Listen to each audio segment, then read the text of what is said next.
यह कहानी शुरू होती है बिहार के भोजपुर जिले से। एक लोअर मिडिल क्लास बच्चे की ऐसी कहानी जो सच में बहुत अधिक इंस्पायरिंग है। यह बच्चा एक लोअर मिडिल क्लास फैमिली से होता है और पढ़ने में बढ़िया होता है, तो अपने स्कूल और कॉलेज में इसकी परफॉर्मेंस अच्छी होती है। और जैसा कि आप जानते हैं कि जब एक middle class lower middle class family में कोई बच्चा पढ़ने में बढ़िया होता है तो सबकी उससे कुछ उम्मीदें जुड़ जाती हैं। बिल्कुल ऐसा ही होता है इस बच्चे से। इसके परिवार के लोगों को, यहां तक कि इसके रिश्तेदारों को भी उम्मीद होती है कि बड़ा होकर ये कुछ करेगा। इसके बाबूजी हमेशा कहते हैं कि ये लड़का, मेरा बेटा बड़ा होके कुछ ना कुछ तो बढ़िया करेगा। इसके मामा को भी यही विश्वास था और बाकी के लोगों को भी ऐसा लगता था कि ये कुछ बड़ा करेगा। दोस्तों, मैं आपको ये बता दूं कि अगर आप बिहार या उत्तर प्रदेश से हैं और एक मिडिल क्लास या लोअर मिडिल क्लास फैमिली से हैं और अगर आपसे लोगों को उम्मीदें हैं, तो मिडिल क्लास की जो उम्मीदें हैं उनकी पहुंच सिर्फ सरकारी दफ्तरों तक होती है। यानी कुल मिला के उम्मीद ये होती है कि आपको एक सरकारी नौकरी मिल जाएगी। यानी आप इतने टैलेंटेड हैं कि आप आगे जाके पढ़ाई समाप्त करके एक सरकारी नौकरी जरूर ले लेंगे। कुछ ऐसी ही उम्मीदें इस बच्चे से भी थी। कॉलेज की पढ़ाई समाप्त होती है और इसकी शादी हो जाती है। शादी होने के बाद घर वालों को ऐसा लगता है कि अब ये सरकारी नौकरी ले लेगा, अब ये फॉर्म भरेगा, कंपटीशन में बैठेगा और कुल मिला के जो सपना है और जो वर्षों से सबकी उम्मीदें हैं इस बच्चे से, वो इसे पूरा कर देगा। लेकिन कहानी में ट्विस्ट आता है। इस बच्चे की सोच अलग होती है। इसे ऐसा लगता है कि बहुत ऐसे लोग हैं जो कहते हैं कि मेरा 2 नंबर से रह गया, मेरा 3 नंबर से रह गया, मेरा 10 नंबर से रह गया। क्या वो टैलेंटेड नहीं थे? क्या उन्होंने मेहनत नहीं की थी? इसको ये बात बिल्कुल समझ में आ जाती है कि बहुत ऐसे भी लोग होते हैं जो टैलेंटेड होते हैं, जिन्होंने मेहनत की होती है, फिर भी वो इस रेस में हार जाते हैं। और एक बात की क्लैरिटी थी कि मुझसे ये नहीं होगा और मुझे सरकारी नौकरी नहीं करनी है। दोस्तों, एक बात की क्लैरिटी बहुत जरूरी है कि क्या नहीं करना है। क्या करना है इससे अधिक जरूरी है कि जिंदगी में क्या नहीं करना है ये पता हो। अगर कोई यूपीएससी की तैयारी कर रहा है तो उसे यह पता होना चाहिए कि क्या नहीं पढ़ना है। अगर आप सेल्स में हैं तो आपको यह पता होना चाहिए कि आपको क्या नहीं बोलना है। और अगर आप जिंदगी की यात्रा में हैं तो आपको यह पता होना चाहिए कि क्या नहीं करना है। क्या नहीं करना की क्लैरिटी आपकी जिंदगी में बहुत सारे वक्त को बचा देती है। इस बच्चे में इस बात की क्लैरिटी होती है कि मुझे क्या नहीं करना है, यानी सरकारी नौकरी नहीं करनी थी। शादी हो चुकी थी। घर वालों को यह लग रहा था कि अगर सरकारी नौकरी नहीं करनी तो भाई करना क्या है, कुछ तो करना होगा। क्योंकि एक मिडिल क्लास में जब आपकी शादी हो जाती है तब आपसे ये उम्मीदें होती है कि आप कुछ कमाएंगे, या कुल मिला के आप अब परिवार पे या माँ बाप की इनकम पे डिपेंडेंट नहीं रहेंगे। ये बच्चा बहुत सोचता है कि आखिर मैं क्या करूं, और बिहार के अंदर, भोजपुर के अंदर इसे कोई बड़ा स्कोप भी नहीं देखता कुछ करने के लिए। फिर ये डिसाइड करता है कि मैं बिहार क्यों ना छोड़ दूं, और ये डिसीजन इसे लेके आती है हिमाचल प्रदेश के सोलन में। यह डिसाइड करता है कि मुझे सोलन जाना है, हिमाचल प्रदेश में, और वहां जाके मैं कुछ करूंगा। दोस्तों, एक बात समझिए, हम में से बहुत ऐसे लोग हैं जिन्हें लगता है कि हम जिस जगह पे रह रहे हैं वहां पे स्कोप नहीं है, वहां पे अवसर नहीं है, तो हमें निकलने में देरी नहीं करनी चाहिए। बहुत सारे लोग बहुत देर कर देते हैं निकलने में। मैं जब गांव में था बचपन में और जब मैं नाटक देखता था तो मैं देखता था कि बहुत ऐसे एक्टर होते थे जो फिल्मों के एक्टर से भी बढ़िया एक्टिंग करते थे, लेकिन रात की नाटक के बाद कल सुबह फिर वो किराने की दुकान पे मिलते थे।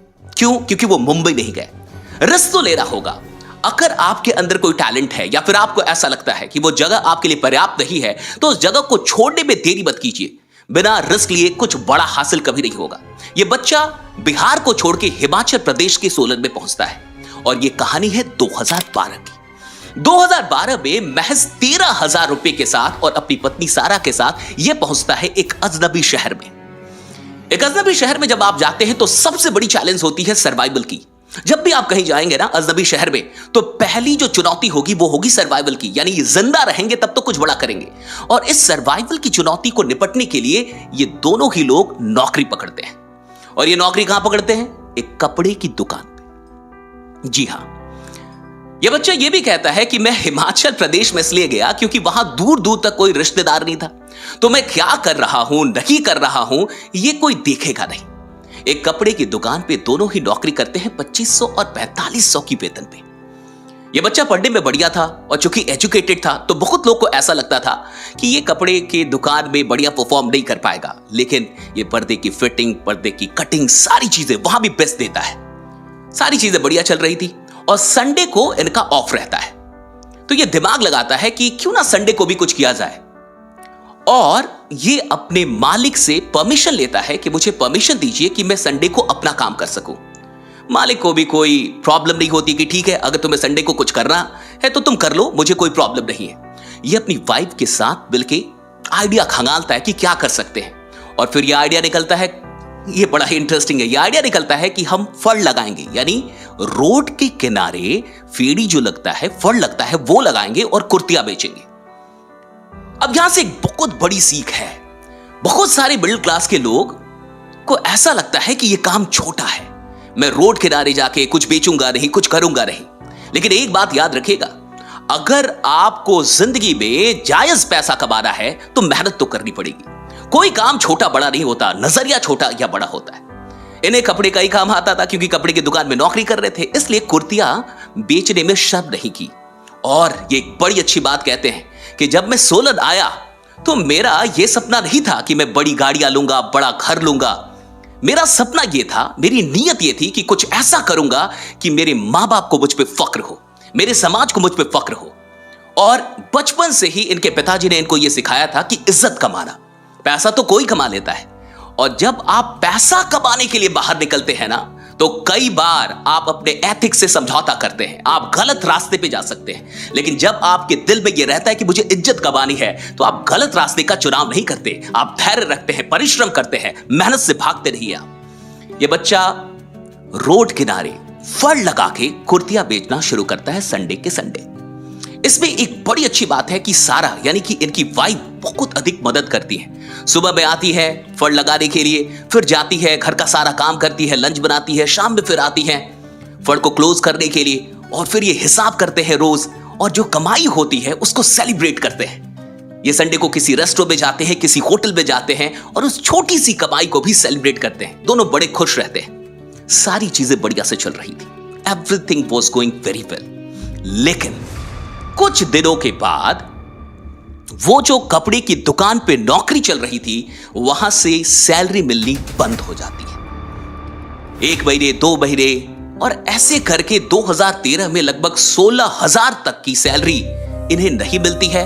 और सैलरी ना मिलने के चलते इन लोग की जिंदगी में गुर्बत आती है, यानी कि गरीबी आ जाती है। खुददारी इतनी थी कि किसी से पैसा नहीं मांगा, और 27-28 दिन जिंदगी की ऐसी गुजरी कि खाने के लिए भी कुछ नहीं था, यानी कुछ भी खास नहीं था। किसी भी तरीके से गुजारा किया गया, और ये दोनों ही लोग उस टफ दौर में परिवार को भी नहीं बताया। परिवार को यह बताया था कि मैं किसी इंस्टीट्यूट में पढ़ाता हूं।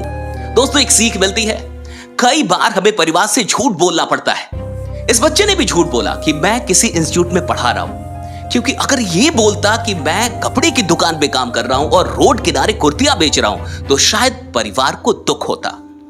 लेकिन इसने यह बताया था कि मैं कहीं पे पढ़ाता हूं। खैर, इसके बाद क्या हुआ कि इस बच्चे ने फार्मा की इंडस्ट्री में नौकरी खोजी, और यह पहुंच गया फार्मा में नौकरी करने। वहां भी कमाल की मेहनत, कमाल की डेडिकेशन, और इसकी मेहनत से इसके सीनियर्स बड़े खुश हो गए, और इतने खुश हुए कि वो इसको अपने साथ रखने लगे, और ये लड़का बहुत कुछ सीखने लगा। फार्मा इंडस्ट्री की सारी बारीकियां वो सीनियर्स से सीखा, और सीनियर्स ने कमाल के तरीके से इसे सिखाया भी।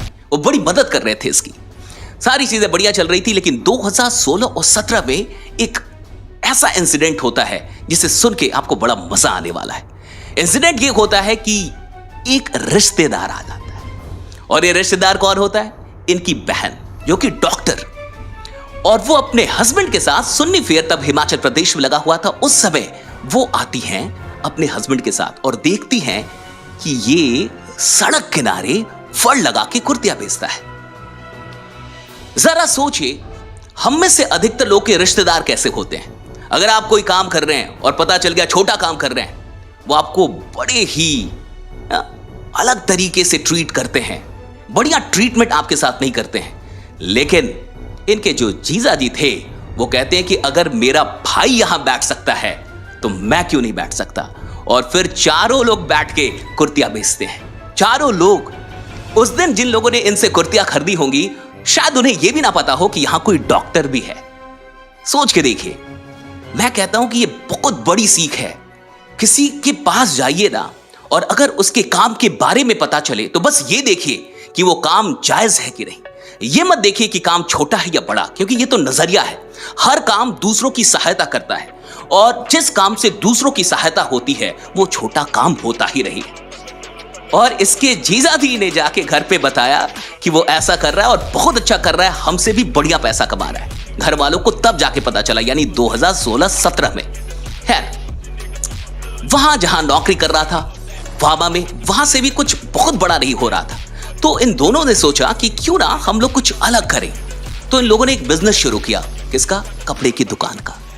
तो दोस्तों, वीडियो में आगे बढ़ने से पहले अगर आप भी अपने सपनों को अपने बिजनेस से पूरा करना चाहते हैं या फिर अपने प्रेजेंट बिजनेस को एक्सपैंड करना चाहते हैं तो अब टेंशन लेने की कोई बात नहीं है, क्योंकि HDFC बैंक स्मार्ट हब व्यापार ऐप के साथ आप इसे कुछ आसान स्टेप्स में पूरा कर सकते हैं। स्टेप नंबर 1, यदि आप HDFC बैंक के सेविंग्स या करंट अकाउंट होल्डर हैं तो आप गूगल प्ले स्टोर या ऐप स्टोर से इस ऐप को डाउनलोड करके इंस्टेंट रजिस्ट्रेशन कर सकते हैं। स्टेप नंबर 2, रजिस्टर करते ही HDFC बैंक स्मार्ट हब व्यापार ऐप बिना किसी पेपर वर्क के आपको इंस्टेंट लोन की सुविधा देता है और अर्जेंट नीड के वक्त महज 10 सेकंड में आप बिजनेस लोन भी ले सकते हैं। इसके साथ ही HDFC बैंक हमें 10 लाख तक की ओवरड्राफ्ट फैसिलिटी और लोन और क्रेडिट कार्ड की सुविधा भी देता है। इस ऐप से आप GST और वेंडर पेमेंट आसानी से कर सकते हैं और 50 दिनों के क्रेडिट पीरियड का भी लाभ उठा सकते हैं। Step number 3, HDFC bank smart hub व्यापार ऐप के जरिए आप किसी भी पेमेंट मोड से, जैसे कि UPI, SMS पे, QR कोड्स या फिर कार्ड से पेमेंट एक्सेप्ट कर सकते हैं। सिर्फ इतना नहीं दोस्तों, step number 4, HDFC bank smart hub व्यापार ऐप आपके बिजनेस को ग्रो करने में कई प्रकार से आपकी हेल्प करता है। जैसे कि हम अपनी दुकान की सेल्स को बढ़ाने के लिए इस ऐप के थ्रू अपने कस्टमर्स के लिए कई तरह के अट्रैक्टिव ऑफर्स क्रिएट कर सकते हैं और फिर उन ऑफर्स को सोशल मीडिया प्लेटफॉर्म्स जैसे कि व्हाट्सएप, फेसबुक, इंस्टाग्राम के जरिए अपने कस्टमर्स के साथ शेयर भी कर सकते हैं। तो दोस्तों, आपको भी अपने व्यापार को और स्मार्ट बनाने के लिए HDFC बैंक स्मार्ट हब व्यापार ऐप को जरूर ट्राई करना चाहिए। इसका लिंक मैंने डिस्क्रिप्शन और फर्स्ट कमेंट में दे दिया है। तो चलिए अब बढ़ते हैं कहानी में आगे। और ये बिजनेस शुरू हुआ पार्टनरशिप में। तो आप जैसा कि देखते हैं कि अकेले बिजनेस जल्दी लोग शुरू नहीं करते, तो एक पार्टनर चुना और पार्टनर्स के साथ एक कपड़े की दुकान वहां पे शुरू कर दी। सोलन बढ़िया चलने लगी, लेकिन 10 दिनों के अंदर ही उस पार्टनर की नीयत बिगड़ गई। डिस्प्यूट हो गया और डिस्प्यूट होने के बाद अब इस डिस्प्यूट को फिक्स करने के लिए वहां के जो प्रभावशाली लोग थे उनको बुला लिया गया। अब मजे की बात यह है कि यह बंदा बिहार का हिमाचल प्रदेश में और वहां के सारे लोग इसके सपोर्ट में, इसके समर्थन में। ये देखिए, माने ये नहीं रखता कि आप कहां से हैं, माने ये रखता है कि आप सच के साथ हैं कि नहीं। तो सारे लोग इसके समर्थन में खड़े और सबका कहना था कि दुकान तुम्हें ही मिलेगी, तुम टेंशन मत लो। लेकिन खुददारी देखिए, ये बंदा दुकान छोड़ देता है, कहता है कि दुकान उनके पास रहने दीजिए और अपनी कुरान शरीफ लेके वहां से निकल जाता है। इसके बाद अब इन्हें पता नहीं चलता कि क्या करे, लेकिन यह समझ में आ गया था कि बिजनेस ही करना है। तो कुल मिला के फार्मा इंडस्ट्री में ये प्रवेश करते हैं और अपनी कंपनी शुरू करते हैं, खुशरू मेडिकेयर। और यहां से सफलता की एक नई यात्रा शुरू होती है और सिर्फ 2-3 वर्षों में यह कंपनी करोड़ों के टर्नओवर पे पहुंच जाती है। आज 2 करोड़ से अधिक वार्षिक टर्नओवर है इनका। और सोच के देखिए, सिर्फ 13,000 रुपए लेके 2012 में ये बिहार से हिमाचल प्रदेश आए थे। एक बड़ी कमाल की बात है इनके बारे में, जब बारिश होती थी ना, जब संडे को बारिश होती थी, आंधी तूफान तेज हवाएं, तब भी ये जाते थे फल लगाने।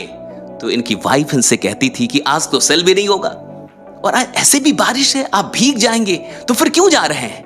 बहुत गौर से सुनिएगा इनका जवाब। ये कहते हैं कि तब मैं अपनी वाइफ से कहता था कि अगर आज मैं नहीं जाऊंगा और यहां घर में रहूंगा तो मेरी कोई कमाई नहीं होगी और मैं किससे शिकायत करूंगा।